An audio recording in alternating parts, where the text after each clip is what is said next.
बिस्मिल्लाहिर्रहमानिर्रहीम नहमदु व नुसल्ली अला रसूलिहिल करीम अम्मा बाद। आप लोग क्या समझते हैं? क्या सिर्फ नमाज में रुकावटें डालना शैतान का काम है? क्या सिर्फ अल्लाह के जिक्र से दूर रखना शैतान का काम है? शैतान के असल मिशन को समझिए। शैतान का मेन मकसद क्या है? हमारे नबी सल्लल्लाहु अलैहि वसल्लम सीधे रास्ते की समझ देने के वास्ते भेजे गए। सीधे रास्ते की समझ देने के वास्ते भेजे गए। हमारी जिंदगियों के रुख को पलटना शैतान का काम है। दुनिया को ज़्यादा से ज़्यादा खूबसूरत मुज़य्यन करके बताना और हम मुसलमानों की ज़िंदगी का रुख पलटना शैतान का मेन मकसद है। अच्छी तरह से गौर कीजिए इस बात में। अगर हमारे अंदर से ये निकल गया तो हमारे अंदर क्या बचेगा? जिस तरह जिस्म से रूह निकलने के बाद जिस्म बेजान हो जाता और किसी काम का नहीं बचता, उसको ले जाकर दफना देते, उसी तरह मुसलमान में से इस्लाम निकल जाने के बाद उसके अंदर कुछ नहीं बचता। शैतान का असल मकसद, असल मिशन ये है कि हम मुसलमानों की ज़िंदगी का रुख पलट जाए, आखिरत से हटकर दुनिया बन जाए। दुनिया दुनिया दुनिया। कुरान पाक में अल्लाह ताला इरशाद फरमाता है, क्या तुम दुनिया की ज़िंदगी को सब कुछ समझते हो? हालांकि आखिरत तुम्हारे वास्ते बेहतर है। और शैतान हमसे ये चाहता है कि हमको दुनिया ही में उलझा दे, अपने दुश्मन को दुश्मन समझो। मतलब अपने आप को पहचानना ज़रूरी है, बेशक ज़रूरी है। रब को पहचानना ज़रूरी है, नबी सल्लल्लाहु अलैहि वसल्लम को पहचानना ज़रूरी है। शैतान को भी पहचानना बहुत ज़रूरी है।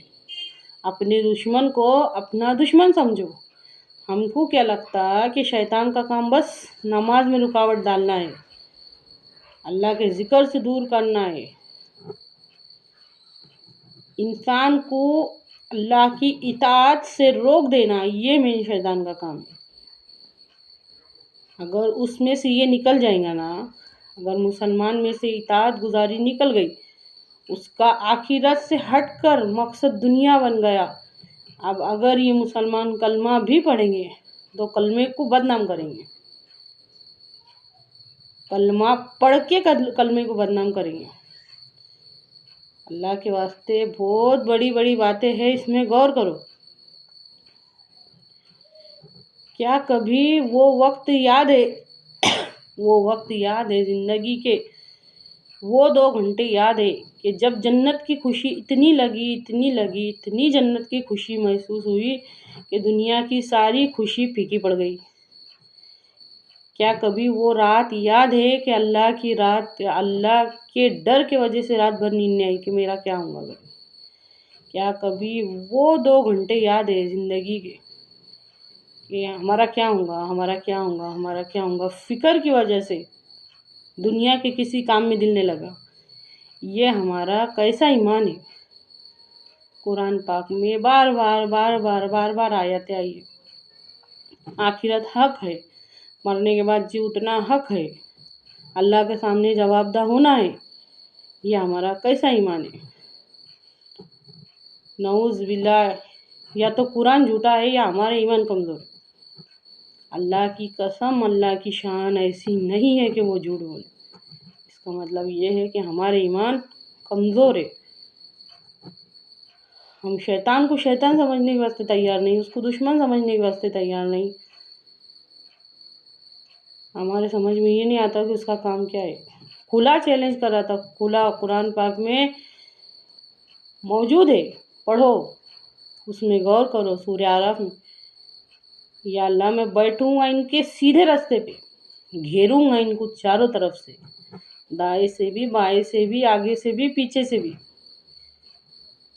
शैतान का असल मकसद क्या है? کہ نبی صلی اللہ علیہ وسلم کے جو طریقہ ہے اہدنا الصراط المستقیم، جو سیدھا راستہ ہے جس کے بارے میں ہم دعا کرتے ہیں کہ اللہ ہم کو سیدھے راستے پر چلا، اس سیدھے راستے سے رخ ہٹا کے دوسرے طرف لے جانا، یہ مین مقصد ہے اس کا۔ شیطان کا اصل مقصد یہ ہے کہ اللہ کہنے سننے سے زیادہ غور فکر کر کے شیطان سے بچنے کی توفیق دے، آمین۔